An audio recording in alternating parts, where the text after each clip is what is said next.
Like if you think you're just going to start and here you go, you're going to make $1 million.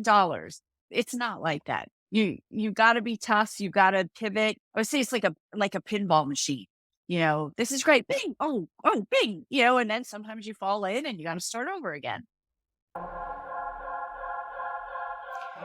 Welcome to the From Spaghetti to Growth podcast. I'm your host, Seema Alexander, a business growth strategist and advisor and creator of the unique method.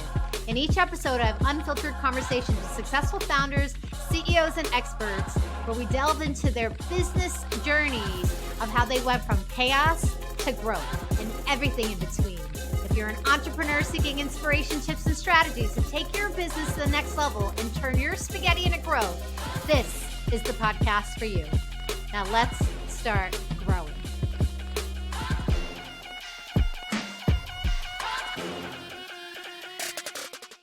Hey, Grow Tribe, I have some exciting news for you. I know if you're listening into this podcast, you are seeking strategies to grow your business, to have your breakout years. Right now, the applications for the Disruptive CEO Business Growth Academy are open. www.disruptive.ceo/accelerator. Go to the website, apply, and become part of the Growth Tribe. I'm going to take you in a 10-week journey to change the way that you approach business, to get you clear on your unique positioning in the market and disrupt the status quo so that you can exponentially grow. This is the clarity that you've been seeking. I'm telling you, don't miss out on this opportunity right now. Go to www.disruptive.ceo/accelerator and apply today. Christina Daves is a world-renowned publicity strategist and the founder of PR for Anyone, where she shows people how to generate free exposure to build their personal brands and businesses. Cristina is the author of 2 best-selling books on PR and generating buzz. Together with her clients, they have over 1 billion views and over $100 million in sales from free publicity. Welcome to today's episode of the From Spaghetti to Growth podcast. I am so excited to have our next guest with us to tell her unfiltered story of how she went from chaotic beginnings to all the success and everything in between. Christina Daves. Christina is a publicity strategist, one of the ultimates in the country, in the world. She and I met when I was organizing DC Startup Week and got to speak at one of our panels and then did an insane, amazing workshop that had so much feedback. And I knew when I started to hear Christina's story that she needed to be on the podcast to tell her story. So Christina, welcome. Hi, thank you. What a great idea and a great concept. My husband gave me a plaque that I have on my desk that says overnight success takes 15 years. And I think your spaghetti method explains that completely. Oh my God, it's so funny. So let's get right into it. My first question for all guests is, what was the driving force behind your decision to start a business? So I graduated from college in 1989 and was going to go to Europe. I had a job in Germany. Everything was set. I was doing all my paperwork and my dad was diagnosed with stage 4 esophageal cancer. And this is before cell phones and before FaceTime. And I had a big decision to make and I chose not to take the job. And my father passed away 6 months later. And you can imagine at that age. So I'm kind of the accidental entrepreneur. I kind of fell into a friend said, hey, let's sell real estate together. And I was like, okay. And then we started an event planning company together that I always joke was like the Match.com before the internet. We throw these big concerts in DC for all 20 somethings. But that started this life of entrepreneurship that I didn't even know anything about. And back then it was pretty taboo. My family, my cousin's a lawyer and, they're like, wait, you're doing what? So my start was very accidental, but once you start as an entrepreneur, there's no way out. You're in for life. Yeah, no, thank you for sharing. First of all, I'm so sorry about your father. You and I share similar stories. I lost my father when I was 23. So he is the reason I do what I do too. So you know what? We always take the memories of the people that we love most and use them for our mission. So thank you for sharing that.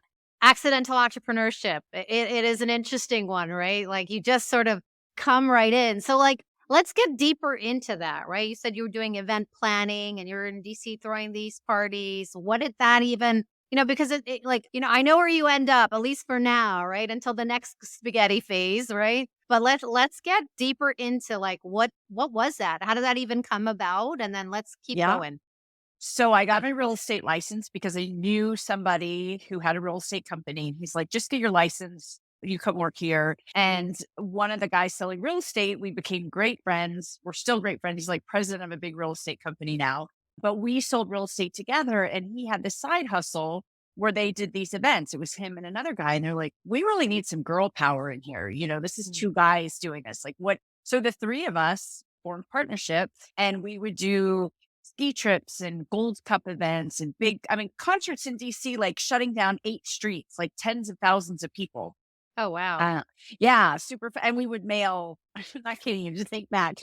We would mail 20,000 postcards and literally we would have sticker parties and people would put stickers on and then we'd do the bulk mail and send it out. But that's how it started. But we were super successful until I was almost 30. I was like, and I met my husband at one of our events, which is funny. But you get to a point where like, I should probably not be throwing parties for a living. So then I was like, oh, what can I do now? So it's just a constant shift of where you are in your life. That's why I love your spaghetti analogy because it really is. To think I started with that.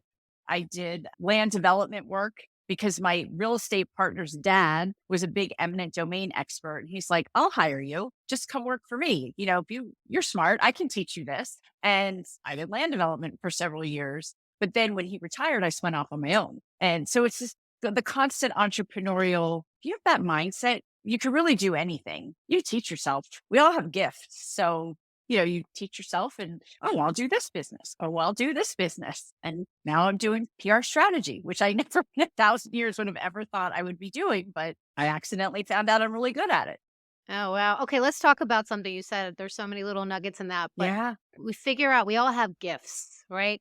The thing for me is I always find that we all do have gifts, but identifying what that gift is, Yeah. where you play to your strengths, doesn't always come easy, right?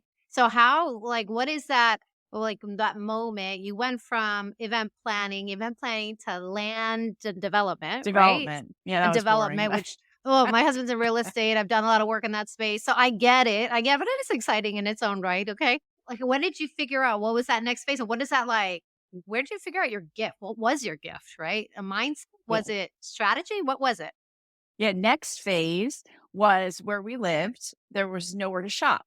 So to get cute gifts or whatever, you'd have to go 30 minutes to the closest mall. So my next door neighbor and I, my girlfriend, were like, let's open a store. And our husbands are like, you're crazy. Like, what are you talking about? Do a business plan. So we did a business plan. And I'm in Prince William County in Virginia. And it was an up and coming county. There was nothing. Well, what was really cool is we try to get these big brands like Vera Bradley and Brighton, and the sales rep would come and we were opening in a blighted town, but the blighted town was about to change. Like we knew Mhm. everything that was coming. Well, they didn't know that. They all thought we were nuts. Well, using my land development knowledge that I had, I did demographic studies, sent them to Vera Bradley, sent them to Brighton, and they opened with our store, which they had never done before.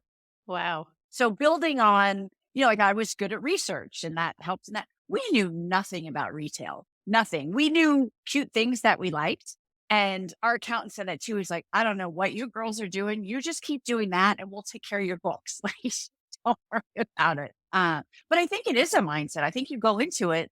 I mean, we opened a store in a blighted town and it was successful from the minute it opened. Like that's unheard of.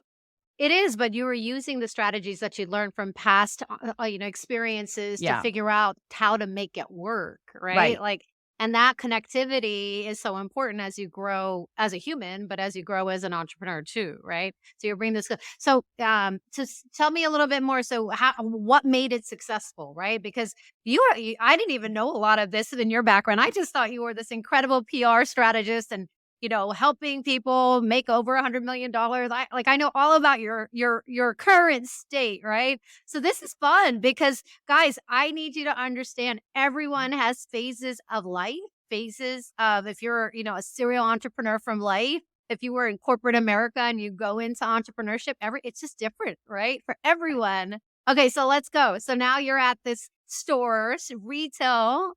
Ho Retail. like, We had I'm a sh lot of friends. We're yeah, like, "Come," and we knew what things that we liked, and we always joked, like, Barbara liked things that were, like, black iron, I like things that were bronze. So we had these 2 different tastes, but it made the store amazing. But what all the retailers didn't know is where we were right over the hill, if anyone from this area who's watching remembers way back when Disney was supposed to come. And mhm, everybody fought Disney. Well, what nobody paid attention to is where the whatever it was, the 8,000 homes that were gonna come if Disney didn't come. So they're like, "No, no, no, we don't want these houses." It's like, "Well, that's on the comp plan, so you're getting the houses." So they were building these $1,000,000 white shells, literally less than a mile from us. So these are, wealthy executives, stay-at-home mom, kids, and we built a store to cater to them. And we built it and they came. And yeah. that's, it was word of mouth. We just and everybody said, "Oh, details, details." And as the communities grew and grew, "Oh, have you been to Details yet? You have to go. Cute little shop on Jefferson Street." And it just grew and grew and grew.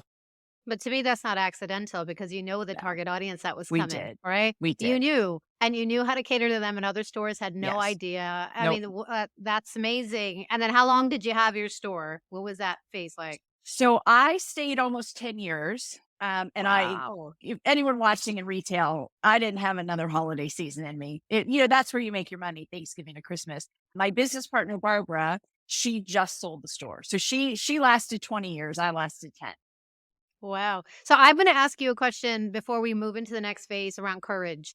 Okay. Yeah. So, like, you went from three very different. Actually, somebody had told me, a mentor back in the day, he said, every 10 years or so, even before it, you can rebrand yourself. Yeah. Right. And like, it doesn't take long to, build expertise and authority and really own, something that you're passionate about, Yeah. and showcase that and show the results. And so I've seen you now, you just shared within like 4 minutes, like, you went from event planning, major.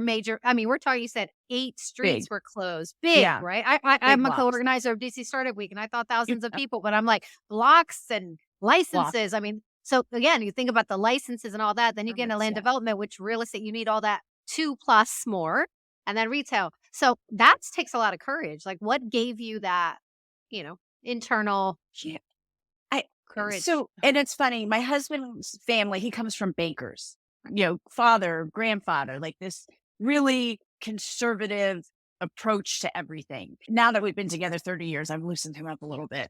But I used to always say to him, like, "Steve, we'll be fine. Like, if this doesn't work, I can do something else or I can get a job.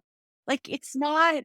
And now he finally has realized, as I've had all these iterations of the different things I've done, you have to be smart, do your research, like you said. Like, we knew we were onto something with that store. Like, there was nothing out our way, nothing. Mhm. So we probably weren't going to fail. But it's funny, I talk to people and they're business people and they're like, "We remember when you opened that store, we thought you were crazy." Like, but we kind of knew. And then, well, then we haven't even talking about like inventing a product, but I knew there was nothing on the market. So I don't know. I mean, and I'm also not investing millions and millions of dollars. I'm doing it in a way, I'm getting ready to launch a passion project where I have people wanting to invest in it. And they're like, "This is a tech company. This is great." I'm like, "Let's start with a podcast. Let's Yeah. see how we do first. And then we can talk about what the bigger platform looks like." So I think baby steps, and knowing that even if you do fail and when you rise out of it, what's the next thing? My invention did not go as well as I thought it was going to go, but it launched the PR for anyone, which is, I had to stop doing the other because this took off. So you have to be open to things. That's really important. You've got to be able to see what's beyond the failure because we're all going to fail. Nobody Yeah. goes into life without a failure, period. It just doesn't happen, or they're not telling you the truth. Yeah, and failures are all learnings, right? And you have to It's build upon learning. them versus yeah, 100%. So you just mentioned an invention, which we Yeah. haven't gotten into. So okay, but I still want to. Let me see if I have a couple more questions on retail because I don't at this stage I haven't had a lot of retail people on Okay. the podcast yet, right? So finding a place. Obviously, you found a target audience. You knew that there's more coming to this area, and you were catering to your folks. Is there anything before we get to inventions and PR that you can share for folks at this, like, who are in retail, right? Like, What is it? What's the secret sauce in that you found?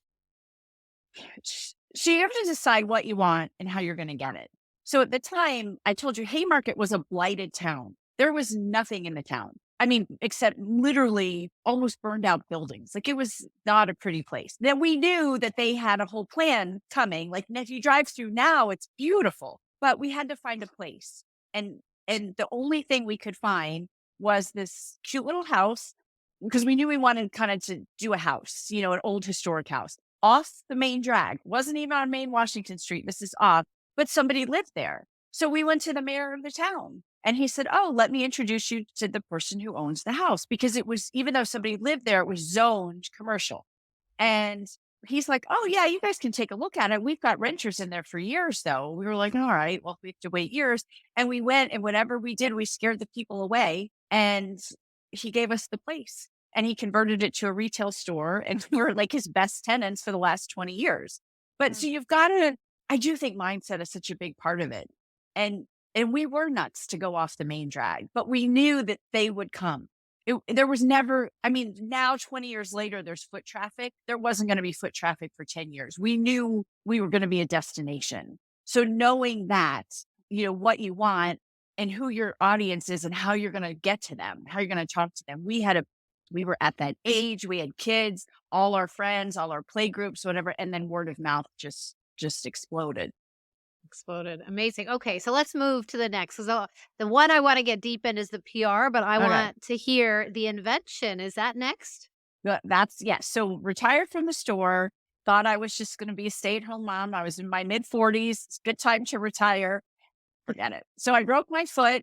We were headed to New York City. I'm in one of those big, ugly medical boots, and I'm on the train. Medical boot fashions, medical boot accessories. Like this thing is so ugly. And there was nothing on the market.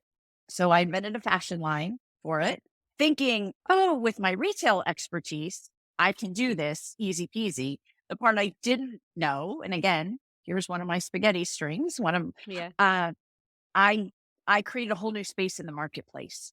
So nobody knew Mm. that they needed to decorate it. Nobody knew that it existed. And that's where the PR piece came in. I actually got scammed out of a lot of money from a coach and I had no money left. I couldn't advertise. I couldn't. So I literally went to the library and read books on PR and quickly figured out a system that became my system, which is really foolproof that we've now been doing for 12 years, which is the Get PR Famous formula. But I figured it out. I systematized it and I was on the Steve Harvey show. I won his top and winner competition. I was actually on 3 times and I saw with that what PR can do for a business. And I was like, I think I have this figured out. And then I started helping friends. And my girlfriend Jen got on Dr. Oz twice in 30 days. So we're like, this is going to work. But I was still doing the cosmetic, but I went to a conference and, Did you call it cut a cosmetic? cosmetic Oh, you designs. you completely started a new category. I've never heard Yeah. that in my life. Yeah. No, but that was a big mistake too. So everybody knows this. When I was on the Steve Harvey show, he fumbled through it. We thought it was cute because it was my initials, CMD, but it was the worst name ever. So then I rebranded to Heal and Style, Mm. which made it a lot easier. Got it. Got it. Uh, So, okay. So you created for medical boots decor, like style, by yeah, fashion, right? style. Mhm. Did it do well at all? I'm It just did. curious. It did.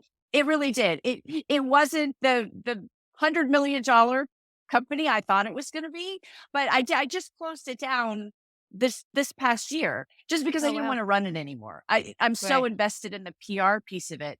But it went for 11 years. So yeah, it did well. Wow, Yeah. 11 years. Okay. So now since we moved from retail to now creating and inventing a product, we got to stick there for 1 second. Okay. So, like, that's a whole business in itself, and it's not easy to do. Right. So, can you kind of walk us through the process of how you did that and what that looks like? And if somebody was looking to invent something of their own physically like that? Yeah, the persistence is a big part of it. And again, this was 2010 is when I officially launched it. So I probably started in like 28 or 2008, but there were no 3D printers then. So things that make it so easy now where you can, and there are companies who will manufacture 500 of your products. I didn't have that. I had to order a container. like 50,000 pieces to start. It was a huge investment. We took a mortgage out on the house. We went all in on that and it was fine. Like I said, it was, everything's good, but I, I thought it would be like retail and it wasn't, but finding someone to make it and nobody wanted to work with me. I called every factory in the United States. I'm going to give you the same money I would give a factory in China, but they didn't want my Mhm. business. And it was so expensive here. So I literally went to a trade show. This is where you have to get creative. And I had one of my prototypes and went booth to booth. And I'm like, can you make this? Can you make this? Can you make this? And I met two gentlemen out of Philadelphia who were brokers and were bringing socks into the United States. And one of my products was like a sock. They signed an NDA right there and I started working with them. And we got the fabrics and sourced everything. How do you validate because a 50,000 unit investment is no joke, right? So Joe, So, no joke because you need the distribution in order to be able to facilitate some sort of transaction like that without I mean, I'm sure there was fear in general, but like without like so walk us through that. What was that validation process like? This is something. And what did you learn through that process? So I learned a business plan isn't always great. I did the business plan. I thought that the doctors would sell it. And as you know, now when you go to a doctor, they're selling all kinds of retail stuff because they're not making any money from insurance. I was too Mhm. early. In 2010, they were like, we don't want to sell anything. So my whole plan, that was the retail avenue. Now there were some places that I did very well in, some hospitals, not gift shops, but some, orthopedic centers had little shops already. Like they were the cutting edge. So I got into what was there and that was great, but I had to pivot because that Yeah. wasn't going to work. I had to figure out how to sell it myself. I got on Amazon before Amazon exploded. And now you need to sell, $1 million a year to be on there. So I was on Amazon for a good 8 years. And that was one of the reasons I ended up closing because Amazon was how we made the money. They were they Mm. were doing it all. I just had to, ship them the products. They would take the orders and I had a fulfillment house. But once they took me off of Amazon, then I would have had to work too much on that. And my passion is in the PR piece. But it's all stepping stones that got me there. 100%. Let me just ask this one question here because you mentioned it was too early for the audience that we targeted. And this is such an important entrepreneurial lesson because a lot of times we get really excited about and make assumptions like, oh my God, like this is like perfect, or we're going to disrupt the market. This is going to make their life so much easier. But if the market isn't there yet, if your value proposition isn't strong enough, then unfortunately, this concept of being too early is very common. So what did you do? I mean, your pivot was very smart, right? Because you saw online and Amazon at that moment. Yeah. Was that the core pivot for you then? That was the Yes. distribution channel that made the most sense. Had to. I don't know how else. I don't know what I would have done. That could have been a massive failure if I couldn't have gotten into Amazon. Although I probably would have found something else because there are catalogs and there were online places, but that was the biggest, the fastest to market, the most successful to market, and being open to it, to finding these things.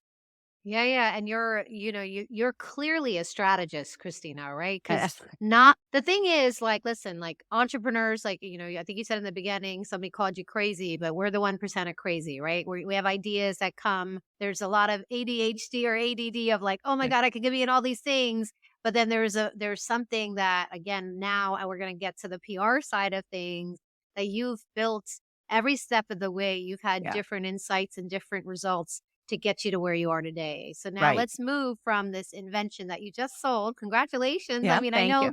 it's a phase of your life to do Yeah. that, and it's not always easy. But let's get into PR for anyone and how that all came about. Yeah, so I was broke. I had this product. I was actually a finalist for season 2 of Shark Tank. That was gonna change my life, and I remember when they called, it was in April, and I recognized the number, and I'm like, "This is it. I'm finally on."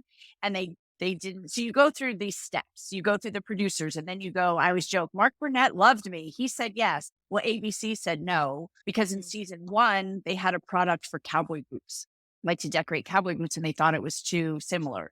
So at this point, my world is now shattered because I am all this product. I don't know what the heck I'm going to do. And now looking back, Shark Tank would have been a disaster. Like I was not ready for Shark. Now that I'm a loyal watcher and I Yeah, know how it goes. me too. Uh, Love that show.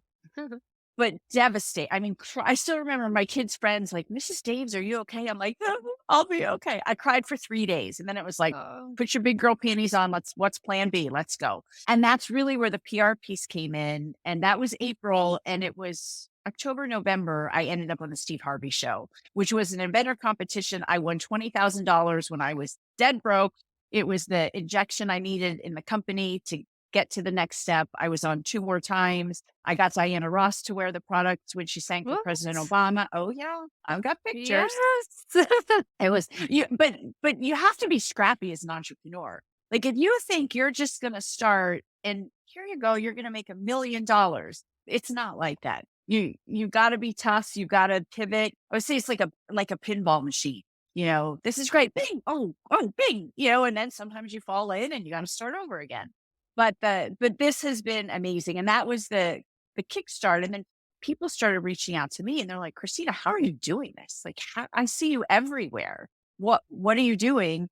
And my husband was actually in Vistage at the time, and his Vistage chair said, "Do you have a system? How you're doing this?" And I'm like, "Well, yeah, it's in here." He goes, "No, no, get that down on paper. Create your system that's yours, and that's it. And that's what I teach, and that's all my materials, and it works." I would say knock on wood, but nobody's ever come back to me and said, Christina, I did everything you said and it didn't work because it works. You just have to know where to pitch, who to pitch, what to pitch, when to pitch. But that's what I teach people and it works.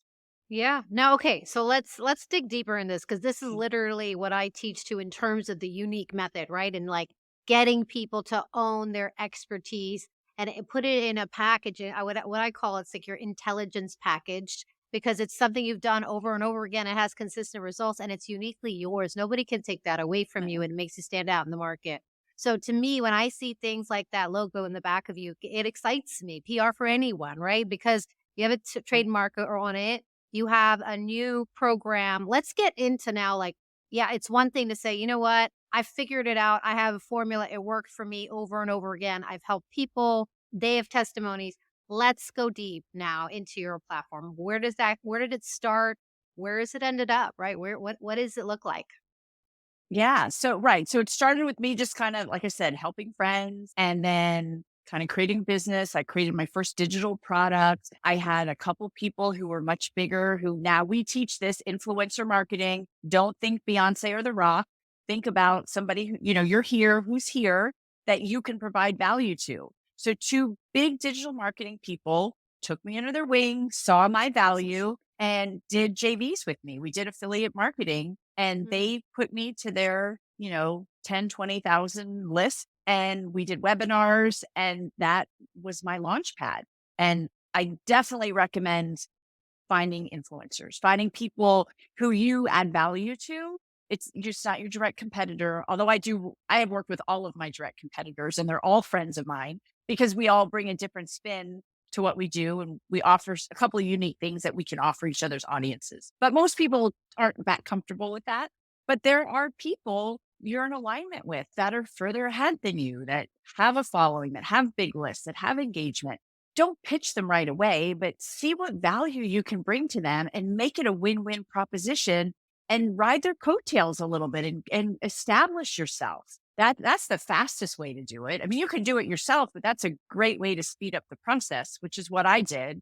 Wrote a couple books. That's always good too. It's just, you're not going to make $1 million from your book. I tell my clients that all the time. It is a great calling card. It's great for the media. They love to show your book and selling author blah, blah, blah is here to talk about their expertise. And I've been speaking on stages and training, and post COVID changed a little bit though. Pre COVID, I did mainly just PR. As we all know, COVID hit and the whole world went online, right? Yeah. Everybody did. So people didn't know how to cut through the noise. And where I thought my business was done, PR, how the heck are we getting anyone on TV and magazines, whatever? It actually exploded because then was the messaging piece and the brand experience. How do you make people feel when they work with you? That's so important. Then you have the PR piece. social media hooks. Like, how are you getting people to stop and read your posts? How are you getting people to watch your videos? When you're speaking, what's your body language say? How are you getting people to give you the yes? So it's all encompassing now: message, brand, speaking, PR, social media, and we call it established to known. So we work with people who feel like they're the world's best kept secret, getting Yes. to the next level. I love that. I love, I have a couple questions actually. I love a lot of what I just heard, but I want to really unpack some stuff here because it's important. Let's start from the beginning. You talked about being able to build relationships with micro influencers or influencers that were above you at a certain level, Yeah. and they promoted your programs with their large list. That's not easy to be done, right? So tell us, I know you said you added value, you Yeah. nurtured that relationship, but how did you ask? How did that happen? Was that an affiliate relationship? How did that happen? Because that's really important, especially for those who are not, they're building, right? They're really good Right. at what they do, but they don't have those lists and otherwise. So how did you Right. approach that? So you've got to, it's people I met through one. Actually was a PR thing where I met him. He was just doing an article and interviewed me for part of it. But then I found out who he was. He was a big LinkedIn influencer. And the other one I met at a conference. And, you build relationships, you become friends. Hey, I saw you're doing this. Do you know about X, Y, and Z? Or do you know about this person? This person might be good for you. Follow them on social media. People know if you're engaging with them and really see what they're doing. Like, if you see a good fit, and then for me, it was like, wow, you're doing all this stuff like with businesses and LinkedIn, whatever. Well, imagine if they could get PR on top of that. And here's what I've done so far. Again, helping my friends for free to build my muscle of a system that I knew worked, got their testimonials. Hey, look, she just got on Dr. Oz twice. Oh, my client, Brian, was just on Fox and he got the cover of this magazine. So and so was here. Oh, and here's everything I've done. And for me, that's been a big part of my brand and my business is I walk the walk. I'll be on Fox on Monday. I Mhm. practice what I preach. I use my own system. So that was a big part of it too. And I said, hey, I can put together a webinar. I'll tell you guys, my first webinar too, the tech didn't work. So here I am Oh, with one of these so huge common. people, right? Who's bringing hundreds and hundreds of people to the webinar, and my end doesn't work. I'm like, "Ah." And back then it was like go-to meeting. Like, it should have worked, but it Yeah. didn't work. Right. But we did it again. So again, you have to bring value. You have to start with value, and it all will shake itself out and work itself out. But that's that mindset piece too. If you're at it just to make money, don't do this. If you're at it to, these are people I've been friends with. Like, one of them just got out of the digital marketing space and we're still friends. Like, we text like, oh, I'm so excited for your next, like, actually 10 years for your next chapter. But it's building relationships and providing value, and the rest will come. Yeah. I mean, you mentioned conferences and like meeting at from some PR event or whatever it Yeah. was, or who's interviewing. Conferences have been they've been so like amazing for me personally and the relationships that I have built because you add value. The whole goal is it's not just to network, it's to network to add value. It's a network to find people who have aligned Yeah. markets who have levels of expertise that are ahead of yours, but then you can always add value in your own way and being consistent with those relationships, right? And so, if you are someone who truly is an expert in what you do and you're still trying to figure things out, whatever it is, but if people see that consistency in you, you'll be surprised over time what that can look like, right? Yeah. So, okay, so I heard that. Now all of a sudden you're an internet marketer. You go from Right. yeah, you're an internet marketer, which, and you started it 12 years ago. So I think internet marketing started 20 years ago. I'm like, Right. I just interviewed like Ryan Lee and Todd Herman and a couple other folks who've been in the game for a while. But it's like, what, like, did you have any confidence issues? Like, there's this whole thing of moving from amateur to pro to feeling like now you're in a Sherpa state, right? Because you're like literally teaching people. How did that transition work for you? I I had to create a course too. They needed something to sell. So again, there's a lot of good stuff out there. Like, I went to the library to start, but this Google machine is amazing. And let me tell you, I am addicted right now to Chat GPT. That Oh my has God. changed my Number one, life. Woo! changed. changed. My clients are like this. When I show them what we can do for them on that, they're blown away. But Yes. anyway, so we now have all of these resources, but yeah, I had to create a course, and it was kind of like, again, putting my system down on paper. How does it work? Where do you start? And going through. But yeah, I didn't know what anything, a lead magnet, a landing page, setting up a CRM, all of this. Like, oh, I have to The capture names. funnels. How does that Yeah. funnels? I don't even think they used the word funnels back then. It's like a whole Yeah. new thing now. But again, you can do it. I mean, any of us can really do anything. It's mindset, and you've got to do some research. You've got to figure it out. And I was lucky that I had mentors. I've always had mentors. And I really encourage that. I tell this a lot when I speak. I said, think of yourself as a fifth grader, that third grader is looking up to you like, oh my gosh, you're so cool. I can learn so much from you. And you're looking up to that eighth grader. Same thing. So be willing to mentor and find yourself a mentor. Yeah. Let me ask you in terms of the technical side of this, right? Because I was literally with a previous client. She called me. She was in this big launch yesterday, or actually up to Friday. And she's like, I have these many people signed up, da da da, but I've been working my butt off, what can I tweak? What all this stuff? We were just talking through some stuff, but she's like, the technical side is so difficult. And so that's what hinders a lot of people from taking their expertise to the next level because now you do have to worry about all of that, the lead magnets, the funnels. And when you hire people, they're not always the best people, or you feel like you have to do the work on your own because they can't understand your voice, all the things, right? So what did you do from like that learning curve? Yes, we can figure it out, right? But what did you do to help support you in that learning curve? I hired people. I did. You have to. You have to have. I tell my kids this all the time. You're not good at everything. Take what you're really good at, and then surround yourself with the people who are good at the other stuff. Wasn't always great, like you said. Try to get referrals from people. Early on, I found an amazing copywriter who helped me, with a couple of the emails that I now have that I can tweak with everything I'm doing because they're written well. But yeah, the tech piece can be, but you can find somebody who can set it up for you, who can, like, I've now learned how to use, lead pages to Aweber using a Zap. But I didn't know Happier. that back then. Have somebody teach you if you want to have Yeah. control of it, or someone on your team. But instead of making yourself crazy, I recommend definitely hiring people. Yeah, I mean, and it's important even when you hire somebody and it doesn't go right the first time. There's this whole mentality of, oh my God, I got burned. I spent so much money. Listen, like you got do figure out at that point, you've learned a lot of lessons, put it down who you need next time. And like you have to keep going in these things. Don't let that be a deterrent. I've learned that many times over We myself. we have literally just spent $8,000 almost on nothing trying to get online advertising, that whole funnel done, getting, driving traffic to things. We've learned along the way, but now we know who we really need. Like, some things have been put together. We did assess some things we needed to fix, but now it's like, all right, but you're right. You learn from, as an entrepreneur, you're going to spend money that you are gonna regret that you spent. I Yeah. just think it's gonna happen. I just full It is. transparency. It is, Uh, and that's what tax deductions are for because you're trying it's to reinvest in your business. It's part of the right. process, Yeah, right?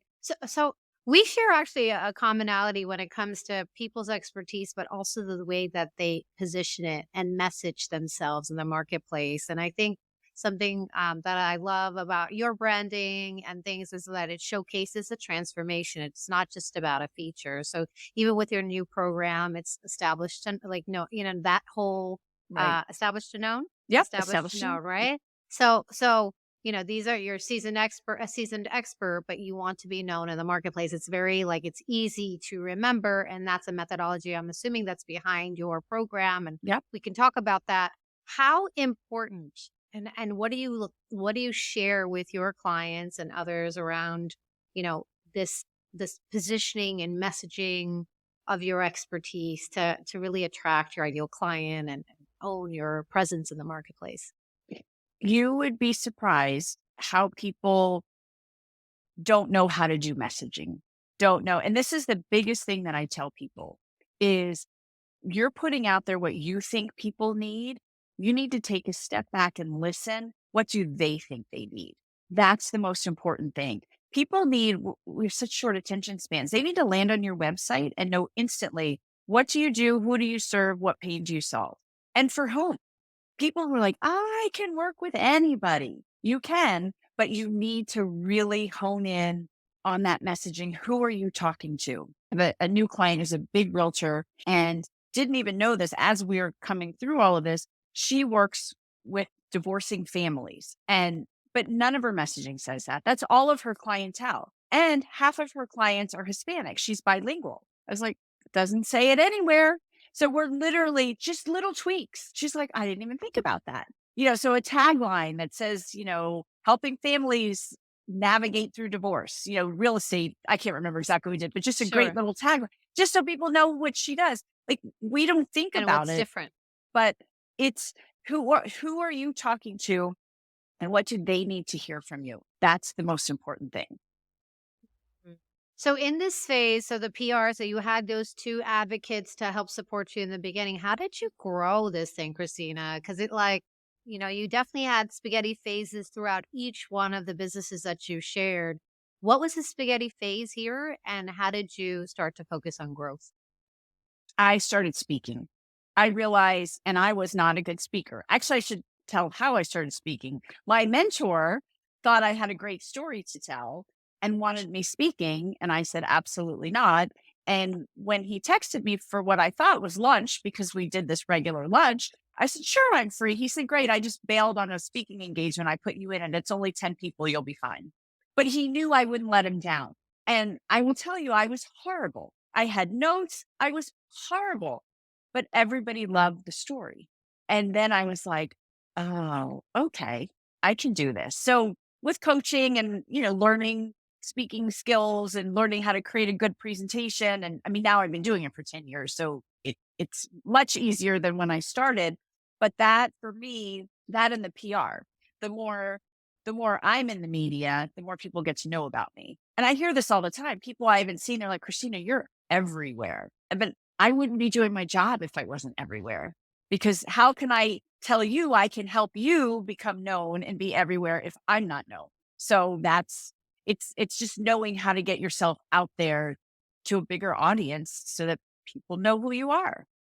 But this is also about not distribution, about marketing and where you feel very comfortable where your platform is. And it sounds like speaking. I've seen you speak and you Yeah. speak tremendously well, right? And that might be growth for you, but from my perspective, I feel like you've always done that and you probably have always been good at it. but No. but it's important as an entrepreneur to learn, okay, if social media is like my friend JR Spear, who runs the Business Leaders Network that I'm part of, he always says social media is business media, right? But I always say, you have to find the platform that you feel most comfortable in to Yes. really be consistent to spread your message, or you will always be that best kept secret, Yeah. and so, okay, so now you're speaking as a Kurt helped you. You have a couple programs, or is the main one, the one that you're working on now? Like, what does Yeah. that look So we like? have digital products. We have the Established to Known, which is a 2-day event in Dallas that we do once a year. We have a bigger program, Get PR Famous, which is a 6-month program, also has the 2 days in Dallas. The 2 days in Dallas is implementation. It's get shit done. It's you're not coming home with a notebook. We're gonna do everything that I talked about. We're gonna find your influencers. You're gonna start to connect with them. You're going to learn how to do social media hooks and how to write posts that stop people in their tracks. You're going to learn how to do video. You're going to actually pitch the media while you're there. So we do that. And then we do one-on-one, private work with clients as well. And we're in the process. I wish I had more information, but we are going to do a content creation retreat in Nice, France in May, Oh, wow. where you This just is go beautiful. and just it'll probably close to a year's worth of content that you're going to create while you're there. Wow. Please let us know when that is. Maybe I'll Yeah. be able to promote that as well. Wow. I had a thought when you were talking about that around, so your programming is such Can you maybe share a little expertise, a little alpha on if we have experts listening in right now, what are a couple of things that they could do to get smart PR for their businesses? Newsjacking. Pay attention to what's happening in the news right now.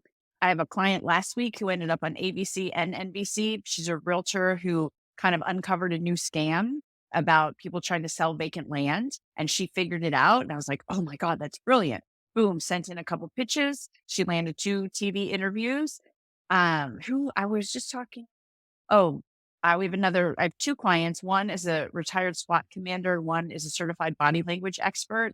And every time there's a shooting, they now have these pitches put together, but it's how can we identify this before it happens? And they're going to be, I'm pretty sure it's NBC Chicago, which is amazing because it's the number 3 market in the country.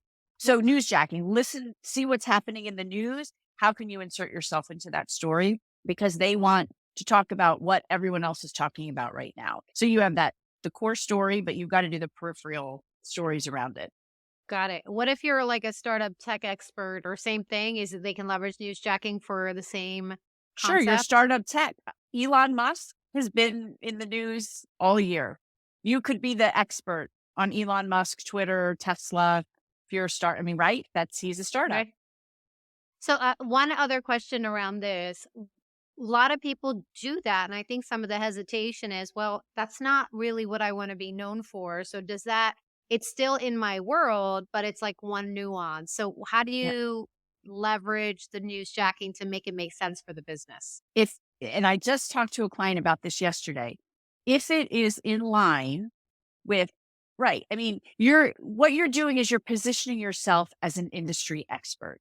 So Mhm. no, you're not a Twitter expert. You're not a Tesla expert. You're not an Elon Musk expert, but you are an expert on tech companies and you can speak to what he's doing. Should tech companies fire their whole staff or fire the staff who doesn't want to come in? Why that's good, why that's bad. Most tech companies do it this way. This is why it's going to work. This is why it's not going to work, that kind of a thing. And it's still exposure. It's still Yeah. authority, credibility. I tell local businesses, I teach them how to get national media too. You're not going to get any business from that. But if your local clients see that you are in USA Today, Wall Street Journal, it up levels you. Absolutely. Yeah. Up levels your authority and your Yeah. expertise in anyone's eyes. Yeah, 100%. So tell me if I was in clearly a serial entrepreneur, but an entrepreneur in this place of spaghetti, Yeah. what advice would you give me? Goodness. Um, I put it all together on your plate.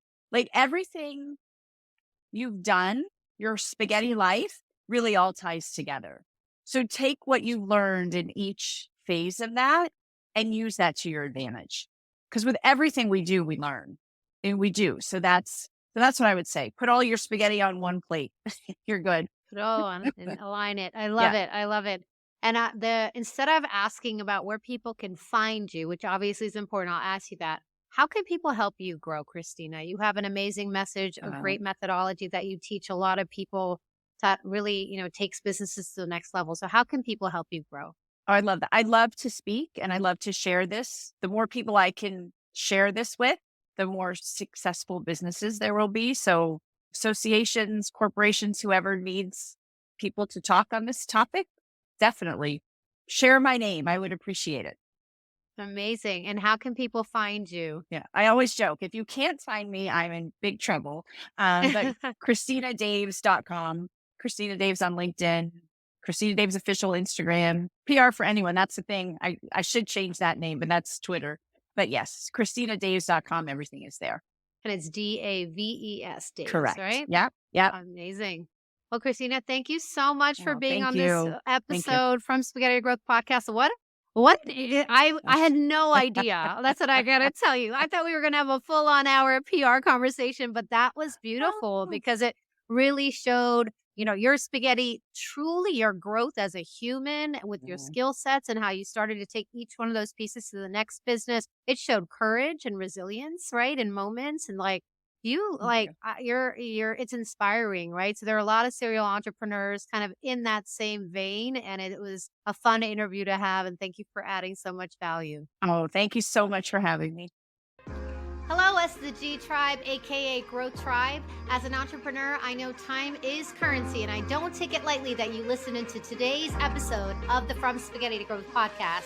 I hope it added value, and I'm truly honored to be part of your entrepreneurial journey. Be sure to head to disruptive.ceo and the soon-to-be-coming SemaAlexander.com to grab today's show notes and free resources to uncover opportunities to turn your unique spaghetti into growth.